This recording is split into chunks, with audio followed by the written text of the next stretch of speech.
Hello guys, welcome to my channel to another blog. কথায় আছে মাছে ভাতে বাঙালি, তার সঙ্গে যদি হয় মাছের রাজা ইলিশ, তাহলে তো কোনো কথাই নেই। আজকে আমি তোমাদের সঙ্গে শেয়ার করব আমার শাশুড়ি মায়ের হাতের তৈরি চটজলদি 5 মিনিটে তৈরি হওয়া ইলিশ ভাপা বা ইলিশ সর্ষে রেসিপি। যতক্ষণ এই রেসিপিটি বানানো হচ্ছে আমি রিকোয়েস্ট করব তোমাদের মধ্যে যারা যারা চ্যানেলটি সাবস্ক্রাইব করোনি প্লিজ চ্যানেলটি সাবস্ক্রাইব করে দেবে এবং পাশে থাকা বেল আইকনটিকেও প্রেস করে দেবে, যাতে পরবর্তী ভিডিওগুলি নোটিফিকেশন তোমাদের কাছে তাড়াতাড়ি পৌঁছয়। তো দেখতেই পাচ্ছ এই যে কাঁচা ইলিশ মাছগুলি ছিল এগুলো প্রেশার কুকারের মধ্যে দিয়ে দেওয়া হলো এবং তার উপরে সামান্য লবণ এবং সামান্য হলুদ গুঁড়ো দিয়ে দেওয়া হলো।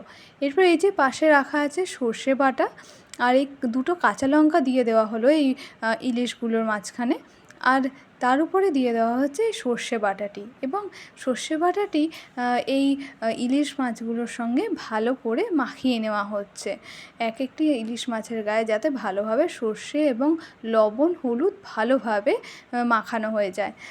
এরপর উপর থেকে একদম সামান্য একটু জল দিয়ে তার উপরে একটু কাঁচা সর্ষের তেল দিয়ে একটা সিটি পড়া অবধি আমাদের ওয়েট করতে হবে।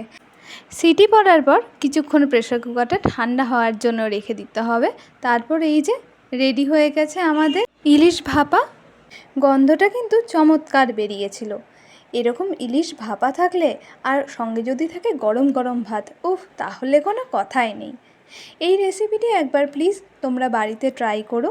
এটি মাত্র 5 মিনিটে তৈরি হয়ে যায় আর খেতে হয় সুস্বাদু। আশা করছি আজকের ভিডিওটি তোমাদের সবার ভালো লেগেছে। চলো আজকের তাহলে এইটুকুই। সবাই ভালো থেকো, সুস্থ থেকো। দেখা হচ্ছে পরের কোনো ভিডিওতে। চলো, বাই বাই।